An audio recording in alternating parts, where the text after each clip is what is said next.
Hey folks, meteorologist Bill Alexander. Here's a nice look at the sunset going on out there from the Snoopy cam looking across Laguna Madre, and you can see some scattered high clouds out there, 71 degrees, but this time a strong southeasterly wind. Now that wind has been working all day long to bring moisture back in, but you see scarcely little in the way of cloud material out there.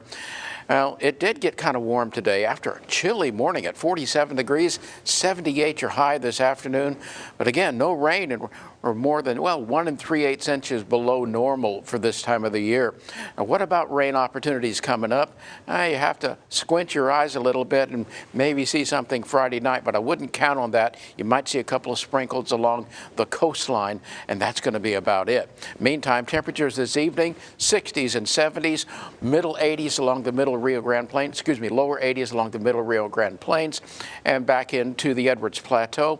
But across our neck of the woods, you've got temperatures ranging from the upper 60s along the Gulf side to lower 70s, even middle 70s inland. Now, look at these peak winds. Remember, these are out of the southeast, 30, 35, 38 miles an hour, just really cranking off the Gulf and bringing all that moisture in. As a result, the dew points have jumped up from the teens and 20s yesterday to the 50s to near 60 today. Oh, you think, well, the fire threat is over. No, it's not, because the vegetation is still very dry, the wind is strong, and those two in combination spells trouble. So it gets really volatile with the low humidity, though.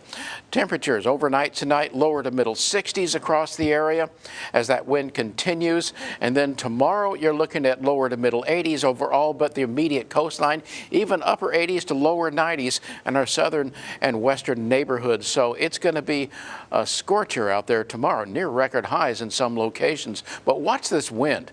It's really cranking. Friday, it backs off a little bit, and then Friday night, actually, you've got enough moisture in the atmosphere to create a fog incident there for a while. But then look at the wind shift from the frontal passage Saturday afternoon.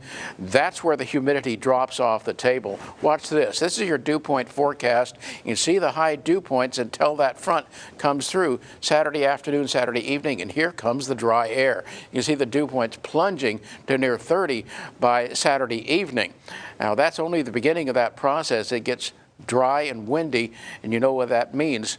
Now, here's your fog coming in Friday night as 10, 11 p.m. till midnight. Now, that fog dissipates, but in the meantime, it's going to couple foggy evening time frames there. As you go on into Saturday night, look at the humidity as that dry air comes in. Does that look familiar? It should, because that's something to elevate your fire danger back into the really volatile category there Saturday evening on into Sunday.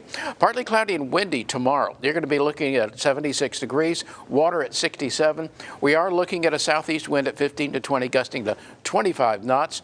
That'll make for slightly choppy to occasionally choppy bays, 3 to 6 foot seas. At least the rip current risk is expected to be low. But here's why all the volatility. You've got another front coming on down. This front doesn't make it to us, but you do see a reinforcing shot coming in from the west, bringing in that very dry air, being pushed by this upper level disturbance as it blows on through. Well, what you're going to see is the dry air, but no rain with this. So fire danger again on Saturday. Time change Saturday night, another dangerous time frame there on Tuesday coming up.